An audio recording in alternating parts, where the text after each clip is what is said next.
Coming up on this edition of iState News, step inside the Ames lab at the Metals Development Building to meet Ivor Anderson, who invented something everyone on campus uses, and get a preview of the new ISU Theater production of Chekhov's short stories, with Jonathan Harris and Johnny Gendrich, Katie Longnecker with weather, and Jesse Kaler with sports.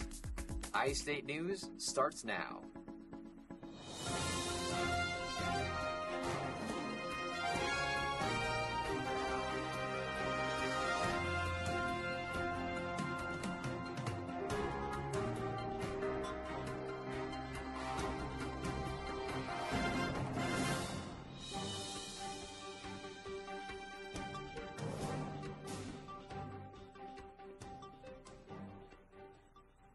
Welcome to the Tuesday, February 7th edition of iState News. I'm Jonathan Harris. And I'm Johnny Gendrich.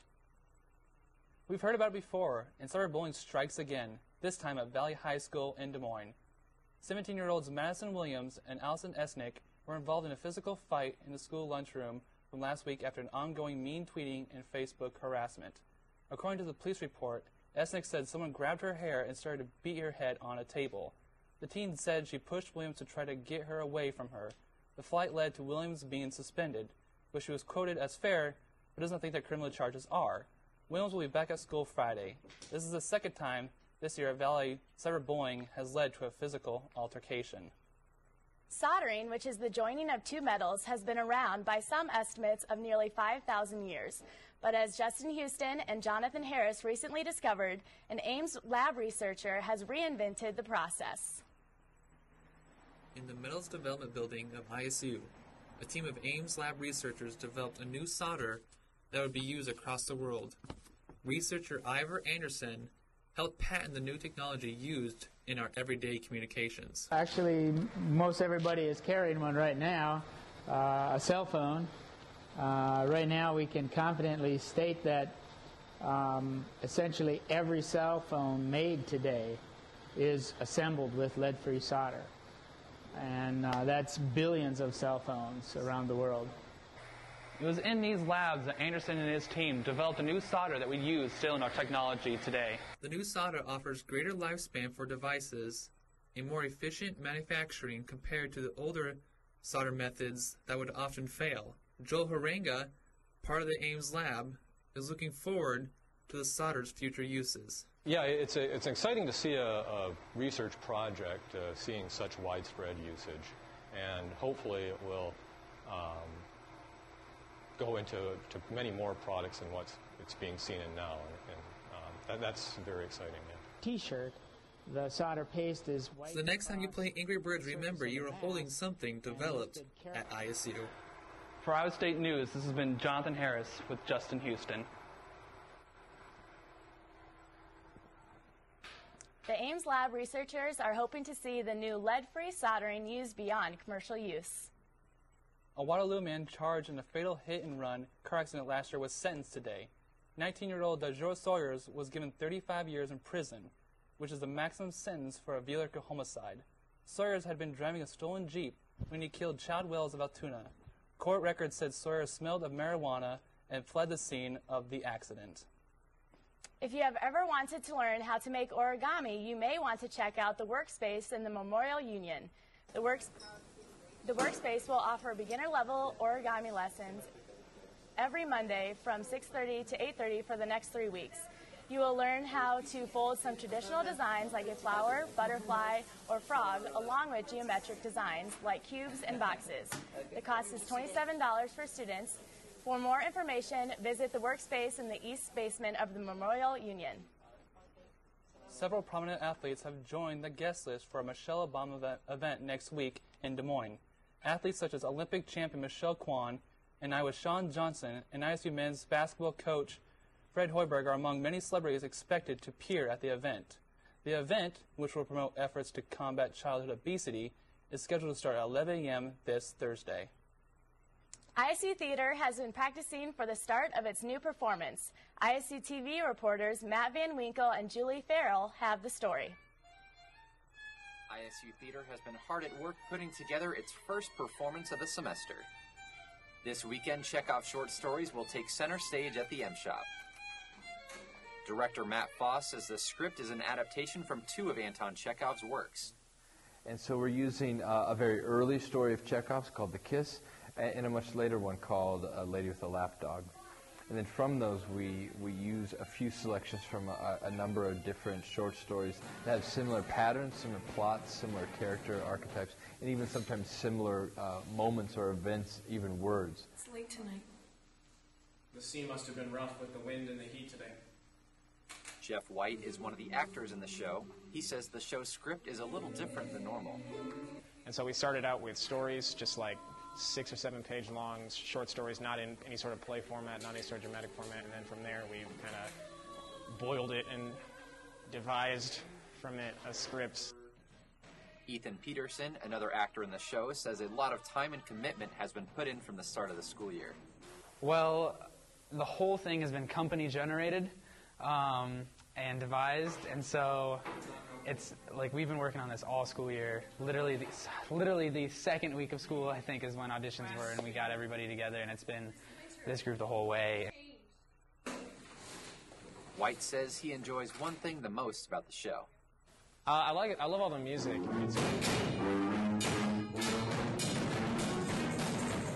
It's cool to, like, because I'm not like a big musical person, but it's really exciting to be in a play where there's music going on, you know what I mean? Like, it adds another level of, like, energy to it, I feel. The production has been a team process the whole way. Like you get camaraderie in a show normally, but this is something that we've all created together instead of just come in and started, like, churning our own stuff out. It's like we're all kind of directing, designing, and writing at the same time together, and so that's really, really interesting and really fun, and it's nothing like any of us have ever really done before. For ISU TV with Julie Farrell, I'm Matt Van Winkle. The show starts this Thursday in the M Shop of the Memorial Union and runs through Sunday. Tickets are $8 for students and $16 for the public. The Farmhouse held its first Tuesday Tea today. Students enjoyed tea and learned more about the history of the house. The 150-year-old structure is located next to Ross Hall on campus. If you want to take part in Tuesday Tea, stop by the Farmhouse Museum on the first Tuesday of every month from noon to 1 to enjoy tea and conversation. The Des Moines Airport is adding new body scanners and will demonstrate how they work to the media on Tuesday. The new advanced imaging technology scanners will be at the checkpoint before passengers get to the airport gates. The scanners will use harmless electromagnetic waves to create a picture of possible threats without requiring physical contact with passengers. The Decorah Eagles have returned. Last year, almost 110,000 viewers followed them daily and watched the Eagles hatch. The Eagles have been recorded by the Raptor Project that works to preserve falcons, eagles, hawks, and owls. This year, the Eagles and one eaglet have returned to the Decorah area with more than 8,000 people watching again. Today, the Iowa Senate approved an extra $122 million in spending for elementary and secondary schools starting in 2013. The measure was approved 26 to 23 along party lines, with Democrats in favor and Republicans opposed. $5.5 million will also be allotted to preschool programs. China's Vice President Xi Jinping will visit Iowa next week. The soon-to-be President of China will visit the southeast Iowa town of Muscatine next Wednesday. Jinping is also expected to visit Des Moines on his stop through Iowa. The reason for the Vice President's visit is to see friends he made as a Communist Party leader in China 27 years ago. This is one of the biggest visits to Iowa since Pope John Paul II in 1979. And when we come back, we'll have weather with Katie. Stay tuned. Thanks for watching iState News. Don't forget, you're watching iState News.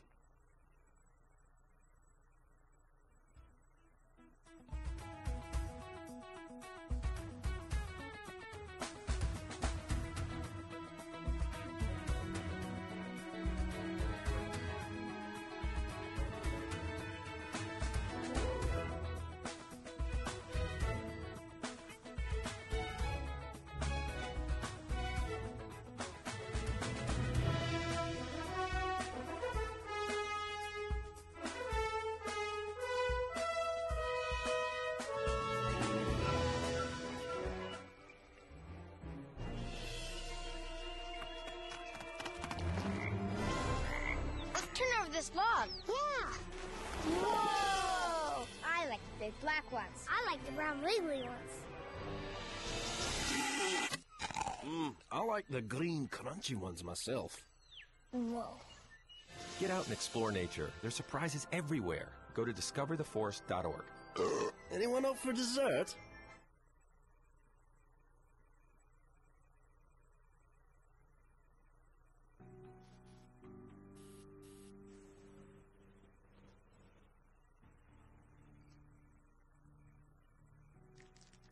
Turning a 20-foot wall into a canvas takes vision.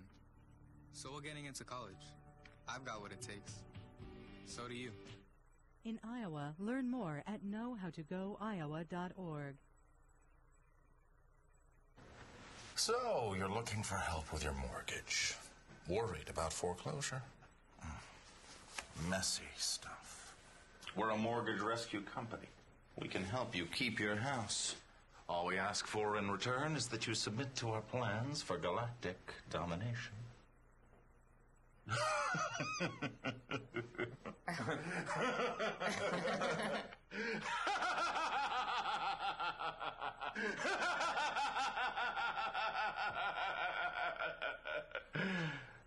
We're not so different, you and I.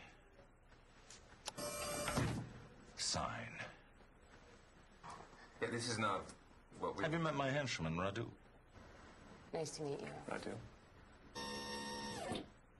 We're just we'll see you later. If you're facing foreclosure, make sure you're talking to the right people. Speak with HUD-approved housing counselors free of charge at 888-995-HOPE. Welcome back to iState News. After 20 years of research, a study shows that spanking or slapping a child as punishment can lead to a more aggressive behavior later in their lives. It is said that more a child sees a parent taking their frustration out physically, more likely the child will too. The study says that there are no positive outcomes from slapping or spanking a child when they are young, but it triggers a negative outcome on their future lives. A clinical psychologist claims that parents should encourage a nonviolent approach to punishment to avoid the negative behavior. A man from the state of Washington and his 2 sons died Sunday afternoon. Authorities now believe that the 2009 disappearance of the children's mother may never be solved. After receiving his sons from the social worker, Josh Powell brought 5-year-old Braden and 7-year-old Charlie into his house and locked the door. Several minutes later, the house exploded. Just before the fire, Powell sent emails to his attorney, pastor, and others saying goodbye. The investigators are trying to determine when Powell began planning the murder-suicide by finding out when and where materials for the explosion were bought. The unexplained beachings of dolphins over the past month have reached a total of 129. While dolphin strandings are not uncommon along Cape Cod, Massachusetts, Kate Moore, the researcher manager from the International Fund for Animal Welfare, says, quote, "We've seen an average number of 228 dolphins and seals over the past 12 years, end quote. The team members have been able to successfully release 37, leaving the death total of 92. The president of one of the world's most popular honeymoon destinations resigned Tuesday. Maldives President Mohammed Nasheed stepped down after a revolt by police officers. Nasheed said he made his decision because he felt he could no longer maintain security and peace in the country. The vice president was sworn in shortly after Nasheed's resignation. Social networking giant Facebook is telling Wall Street to keep their mouths shut. According to the New York Post, Mark Zuckerberg told banks involved with the initial public offering of Facebook to stop leaking information. The IPO of Facebook is valued at $5 billion, which is poised to be the largest global internet IPO on record. The days of the smiling Walmart greeter are numbered. Earlier this month, Walmart began moving its iconic greeters from the front of the store to more high-traffic areas, as well as allegedly giving them new duties. The change was anticipated after Walmart removed its night greeters months ago. Walmart has assured its employees that no greeters have been laid off and their duties will not change. Today marks the last day before a 3-week lull for Republican presidential hopefuls. There are 2 caucuses today, one in Colorado and the other in Minnesota. A primary is set today in Missouri. Santorum is expected to do well in Missouri, though it won't help him in the hunt for delegates. Romney won the Colorado caucus in 2008 and is expected to do well again. Gingrich is slated to do well in Minnesota, making it possible that there will be 3 different winners in 3 different states tonight. A Los Angeles school removed staff amid sex abuse scandal. The entire staff in an LA elementary school will be replaced after 2 teachers were arrested for sexual abuse. More than 1/4 of the school's students stayed home on Monday. 2 members of the school were arrested last week on separate allegations of child sexual abuse. The school will remain closed for 2 days and will reopen Thursday with an entirely new staff. A San Francisco appeal court ruled Tuesday that California's ban on gay marriage is unconstitutional. The 3-judge panel found that Proposition 8, quote, served no purpose and had no effect other than to lessen the status and human dignity of gays and lesbians in California, and to officially reclassify the relationship in family as inferior to those of same-sex couples, end quote. The decision is expected to be appealed. And now Katie joins us. How's the rest of the week looking weather-wise? Well, it looks like we're unfortunately going to have some flurries tomorrow, but things will get a little better after that. I'll have all the details after the break. You're watching iState News.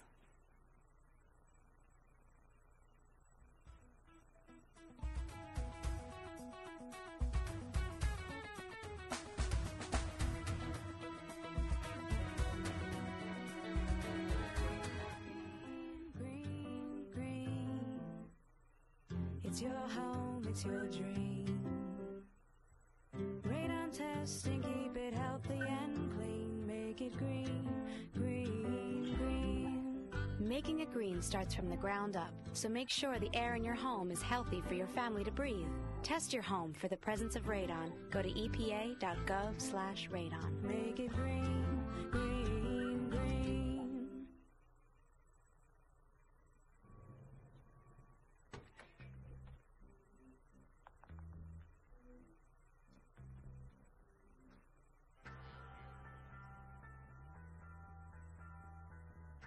When you throw away money on wasted electricity,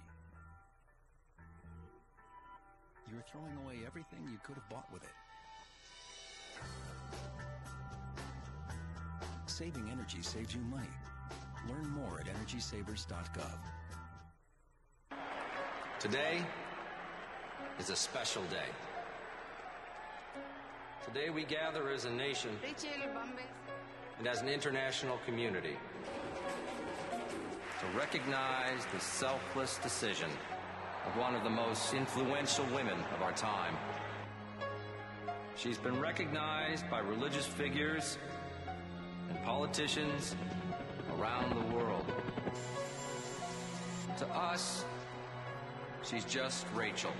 But to the rest of the world, she's the woman who, after having one too many drinks, chose not to drive home buzzed. Here today to honor Rachel is the family whose lives she spared.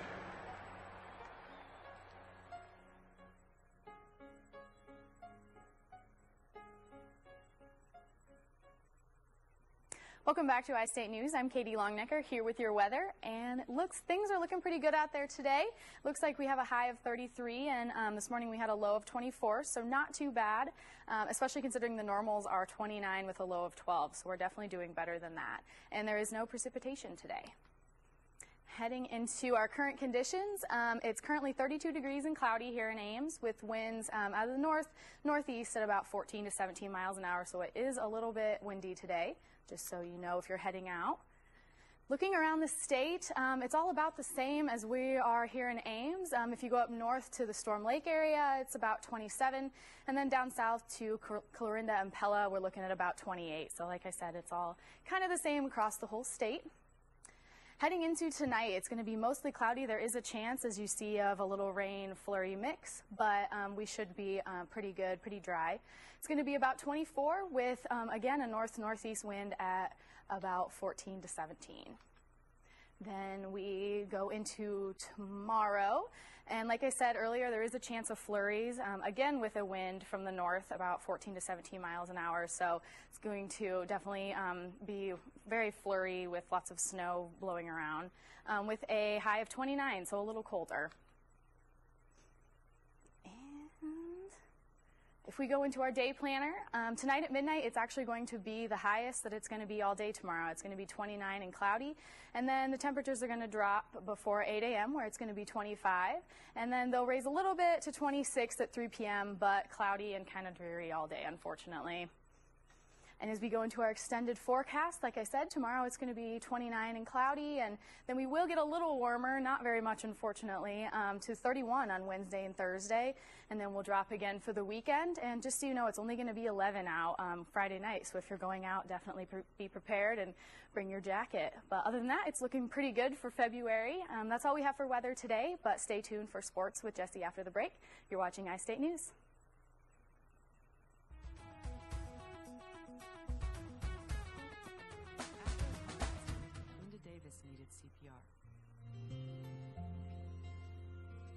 Bill Hamilton needed temporary shelter when a fire destroyed his home.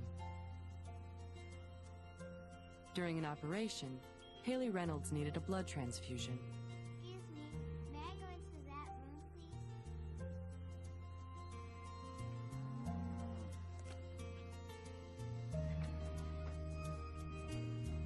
Next year, revenue growth again will be a focus of our priority.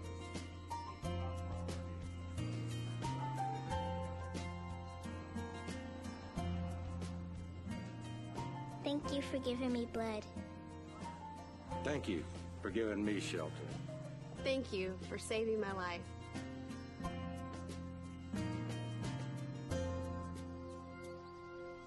Support the Red Cross and change a life, starting with your own.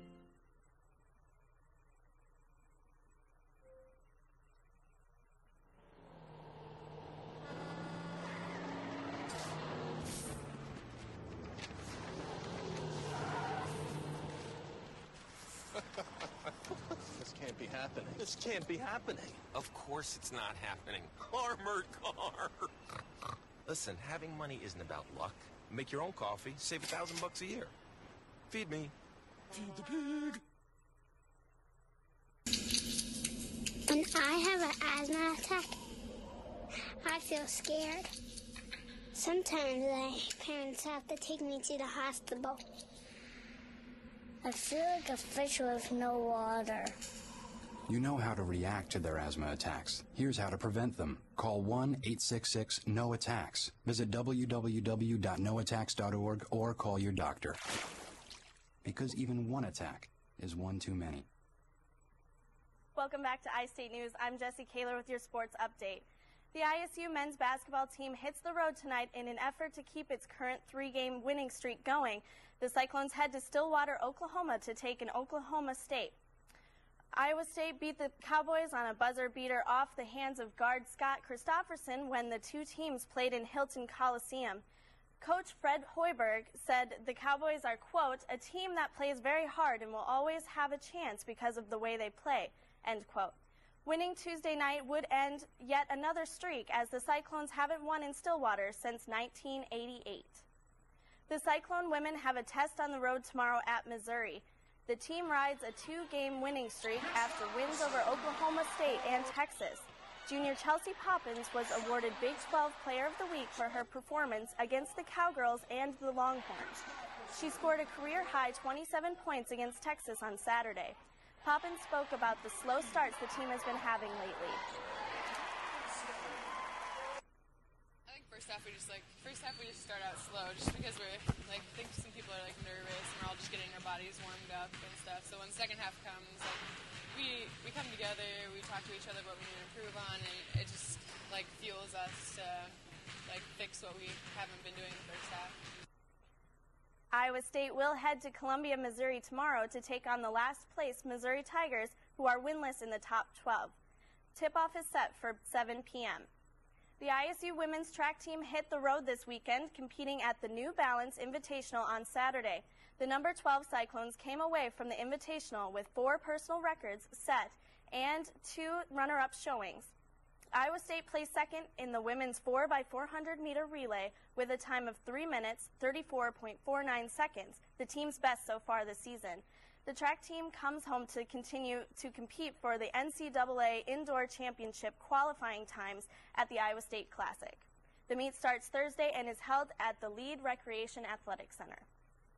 Kobe Bryant passed Shaquille O'Neal Monday night to take 5th place on the all-time NBA scoring list. With his 28 points in a loss to Philadelphia 76ers, Bryant reached 28,601 career points. He now only trails Wilt Chamberlain, Michael Jordan, Karl Malone, and all-time leader Kareem Abdul-Jabbar. Shaq took to Twitter to congratulate his former teammate, calling Bryant, quote, the greatest Laker ever, end quote. While Bryant was happy with the achievement and thanks Shaq for his remarks, he was adamant that all he was focused on going forward was winning a 6th NBA championship. And finally, the Super Bowl champion New York Giants celebrated their win today. The annual parade for the champion in their home city was held as thousands of fans packed sidewalks and watched as the parade moved slowly from the southern tip of Manhattan towards City Hall. Super Bowl MVP Eli Manning, joined by Coach Tom Coughlin, New York City Mayor Michael Bloomberg, New York Governor Andrew Cuomo, and other teammates carried the Lombardi Trophy to cheers from the crowd. The parade ended with the team being honored with the symbolic keys to the city at a City Hall Plaza ceremony. And that's all I have for sports. I'm Jessie Kaler. Stick around, you're watching iState News.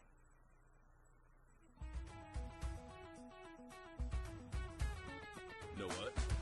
Since I got adopted, I've learned a lot about these humans. I know. I mean, check out these two. It's Flirt City over here. Yeah, I noticed that. It looks like my human is definitely into your human. Oh, look! I think she's getting his number. Nice. Your human's got some sweet moves. Takes after his dog. Oh, look, they're doing that thing where they put their arms around each other. She kicked up a leg. It's like in the movies. That's awesome. Looks like we're going to be hanging out a little bit more.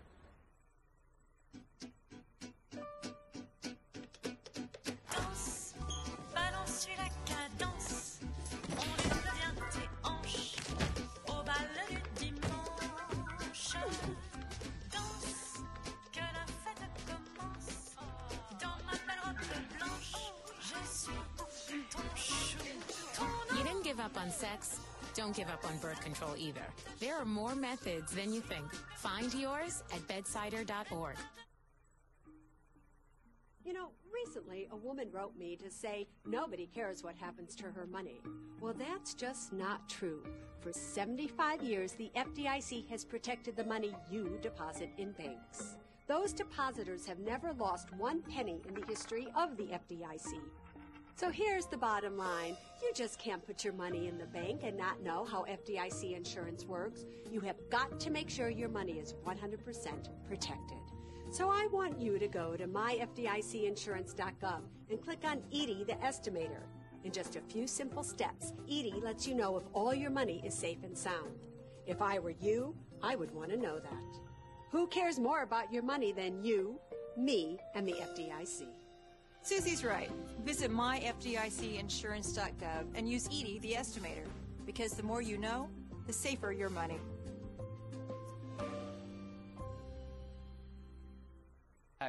A fight broke out in a Des Moines Dolls grocery store. 2 women were charged with robbery and assault in a fight Saturday night. Ariana Harris and Carolyn Harris were hitting and even biting employees. The Dolls employees told police they observed the 2 girls concealing beer and medicine in their purses. 4 employees were hurt and taken to a Metro hospital.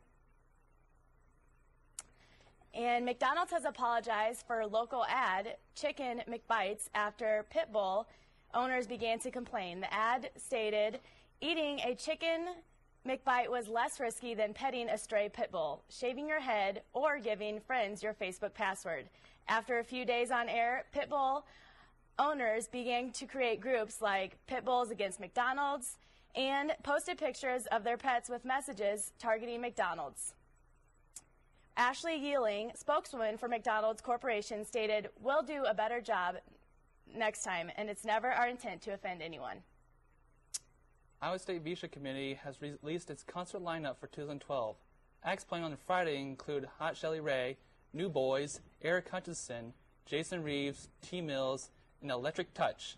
Saturday will feature Jay Sean, Ayaz, Hunter Hayes, Craig Campbell, and Eric Pasley. Tickets will be available for purchase starting next week at the Visha website. This year's celebration will be April 16th through the 22nd. Well, that sounds like a pretty good lineup for Visha. Yeah, I'm very excited. I want to see Hot Shell Ray really bad. I so. heard she is the newest, coolest thing. Yeah. Well, yeah. Yeah. It's Thanks for watching this iState edition of iState News. Tune in Thursday for our next show. Have a good night.